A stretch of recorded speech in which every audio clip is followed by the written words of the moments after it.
What's up guys, it's me Jeremy. Personally, I am a huge fan of playing champions that can just one-shot people. That moment of just killing someone instantly from full HP is probably one of the most exciting things in League of Legends to me. That type of gameplay is just so exciting, as is the strategy that comes with setting it up too.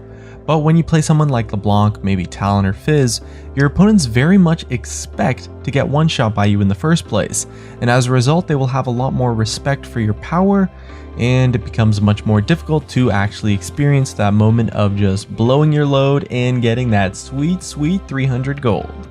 So here are some champions that will totally one-shot people that most players will not actually expect to get one-shot by. And most especially, they can one-shot people without even being that far ahead. You kind of just need to land all of your abilities. And of course, when we say one-shot, we just mean killing someone instantly with your entire combo before they can react, rather than, a literal one-hit kill. So definitely keep that in mind. And as well, I've partnered up with ProGuides.com for the editing on this video. They recently released a new service that allows you to ask questions to higher ranked players and get a reply within under a single minute, and I think it's pretty cool. And they do have a free trial that gets you full access, so you definitely don't even have to take it from me. You can just check it out and decide for yourself if you like it or not, and let's get started.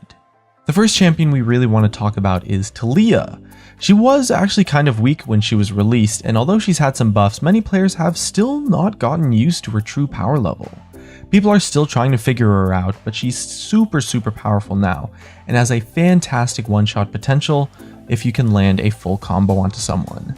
The trick to Taliyah's damage is to make sure you fire your Q off from unworked ground for the full 5 hits of course, and using her E minefield followed up with the W to knock them back through it, instantly dealing the damage from it. Skilled players are even timing the W to stop an enemy from escaping the damage from Taliyah's Q, making sure she gets that full damage down. If you land your combo perfectly with all of your abilities and all of the parts to it, squishy targets have no chance to survive. It is kind of a similar story with most mages that have 3 or 4 damage based abilities, but the thing that makes Taliyah so unexpected is that she had a seriously weak release. Many players just haven't had the chance to adjust to her buffs yet, and she can definitely land some insane surprise kills. An interesting change coming soon as well is that her W is going to be changed very soon to use what is called vector casting, similar to Rumble's ultimate and Victor's E, which will also make it even easier to land and to use her W, and will probably make it a way more reliable combo overall for most players, especially those of you looking to just start playing her recently. Next up, we have someone who's probably my personal favorite on the list, and that is solo lane Jarvan. And this one's pretty unexpected because most players expect Jarvan to be played like a tank, since that's how he's been most commonly played in the past, and as well he is kind of an off-meta pick too. Carry players have wised up though and discovered the insane burst potential that the Ravenous Hydra Jarvan build has. He's got a ton of options to abuse the damage too, whether it's a solo invade, roaming to other lanes, or just one-shotting people out of nowhere. The most awesome part about full AD Jarvan is that now his ultimate deals AoE damage to all enemies in an area, rather than just the one he jumps onto, so he can also deal insane damage to a group of enemies, rather than just nuking one squishy. His EQ combo, Ravenous Hydra, and his ultimate alone do crazy damage in an area of effect, and one auto attack with his passive also deals a massive chunk too, and don't forget the Thunderlord's proc as well, which is usually plenty to just kill someone outright. So next time you're playing as Jarvan, do keep an eye on his items, or he might just prove that it's not only Darius that can dunk you to death. Another unexpected one-shot champion is pretty similar to Jarvan, is actually solo lane Wukong, and it's kind of for essentially the exact same reasons. Assassin-esque versions of both Jarvan and Wukong have shown up now and again, but they're both pretty heavily off-meta picks, and the tank versions have always been a lot more popular, so players really don't expect to be blown up by them at all. Wukong has some crazy burst damage at his disposal, and his ultimate deals absolutely insane damage if you land the entire duration. Wukong has some crazy burst damage at his disposal since his AD ratios are just off the charts, and his ultimate deals some absolutely insane damage if you can land the full duration. If you aren't too worried about killing multiple enemies at once, you can also pick up a Dusk Blade on either Wukong or Jarvan to basically give you a guaranteed kill when you unload your combo, and their base stats are high enough that you're still kind of tanky enough to get out alive afterwards, and it's just the freest matchup ever if you play against another assassin or burst damage champion. It's a super fun way to play the champions, and the only weakness is that if you get behind, it's a little bit harder to catch up than a tank build, but since they actually have some nice area of effect crowd control, it is technically easier than, the typical assassins like Zed and Fizz to catch up when you're behind. Offensive items are a little bit more expensive than tank items too, and being a little bit too slow to reach big jumps in power from items like Ravenous Hydra means that the enemy team has a little bit more time to build resistances to actually be able to survive your burst or get the damage to kill you first. Wukong and Jarvan are both strong laners though, so if you have a fair bit of experience with the champion and you have a good matchup, it shouldn't be too hard for you to get a small lead that you can then snowball by using a damage-oriented build. The reward is super worth the risk though, and there's pretty much nothing in the game more satisfying than just destroying that enemy backline with a Jarvan or Wukong combo. Next up, we actually have Diana, which was a champion that was released with the idea of being a true AP bruiser.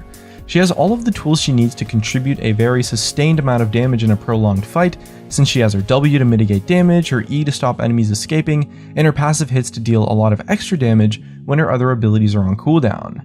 That being said, if you can master Diana's burst combo, you can actually take someone out of the fight in under a second, if not almost instantly.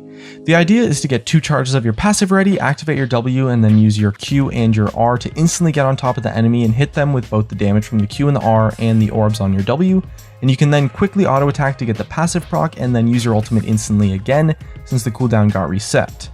The result, as long as you've stacked enough AP, is whatever squishy you dash to is now just instantly dead. This was a super popular playstyle back when Deathfire Grasp was in the game because it gave even more reliability to burst damage like this, but it's still insanely powerful today and can really take people by surprise because Diana actually has a large amount of animation canceling that is possible with this combo. So if you master it, you can land 2 procs of the R, the Q, the passive, and 2 to 3 orbs from the W in completely under a second. So in all honesty, Diana doesn't even need to be ahead to insta-give someone like this either. As long as you're keeping up in gold and experience with kind of the average in the game, you're going to be strong enough to make it work on enemy mages and AD carries at least, once you really get the hang of that animation canceling technique. Next up, we have someone who's a little bit interesting, and that is Cho'Gath. Like some of the others, the reason he can be so unexpected to actually one-shot people with his insta-kill potential is that he's usually just straight up built as a tank that wants to disrupt the game with his knock-up and his silence. He has some super potent ability power scaling across all of his abilities though, including his ultimate, which completely ignores armor and magic resistance because it deals true damage. Landing his knockup pretty much guarantees that you can land the rest of his combo, which is usually an auto attack, the roar to silence, and burst, and then finish off with an ultimate. If you stack a bit of ability power with maybe a Rod of Ages or an Abyssal Scepter for kind of like a hybrid AP off-tank build, no one's going to survive this combo except for tanks, and it's pretty insane how effective it actually is because it has so much crowd control comboed with it. It's worth taking Ignite early on as well because it lets you just destroy anyone with this combo at level 6, giving you the gold to pour into offensive AP items so that you can keep scaling and just terrorizing everyone while also still being super tanky. The best thing about Cho'Gath as a burst champion is that you really do just get away with building off-tank or sometimes even full-tank items like Rod of Ages and Abyssal Scepter. You still end up being super tanky because of this, and it just makes that so much more crazy. No one expects to get one-shot by someone who's 5 times tankier than they are, but with the awesome scaling that he has, just a little bit of ability power goes a long way because of that true damage into helping you take someone out of that fight.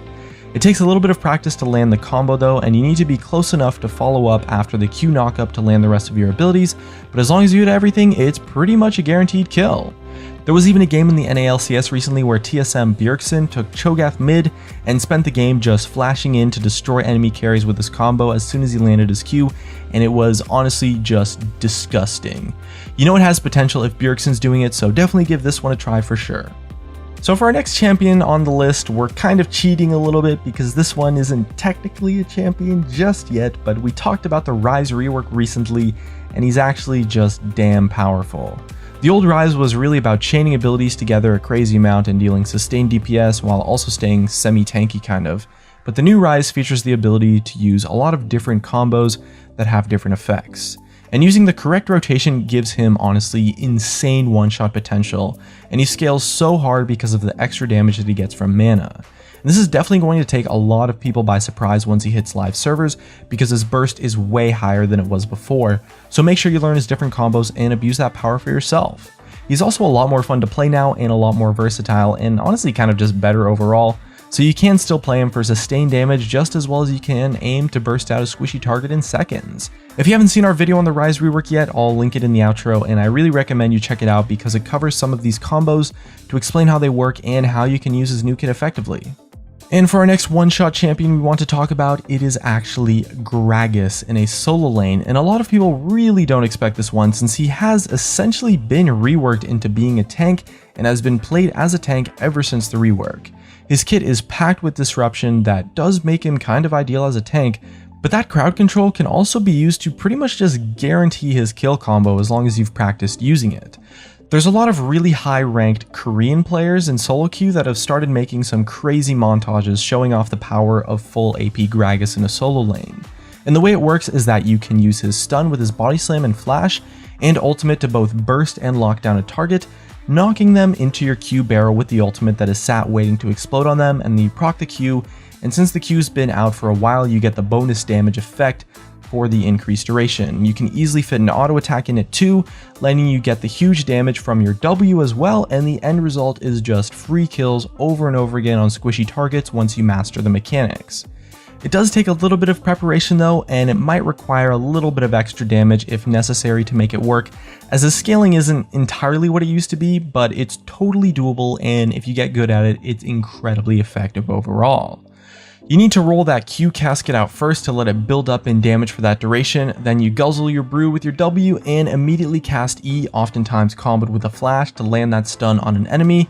To guarantee the stun, you use flash a lot and then give them a quick smack before ulting them into the direction of your Q, trigger the Q, and then that should usually finish them off. And if you have Ignite, it's pretty much a guaranteed kill every time. The combo's fantastic to watch and it's incredibly satisfying to pull off, but really you guys gotta make sure you practice it a few times because it is actually probably the hardest combo in this entire video that we've talked about to do until you've actually gotten used to it. Off-meta builds are honestly really fun when they work, which is why I like making so many videos about them, and so is killing a target before they can do anything about it. So unexpected one-shot champions are probably one of the most fun types of champions you can do to experiment with, new champions in League of Legends. If you have any other favorite unexpected one-shot champions that we haven't mentioned, make sure you let us know in the comments. Once again, check out Pro Guides if you haven't already. That's going to be it from me. If you guys enjoyed the video, drop a like, subscribe if you want. Thanks for watching, and I'll see you guys next time.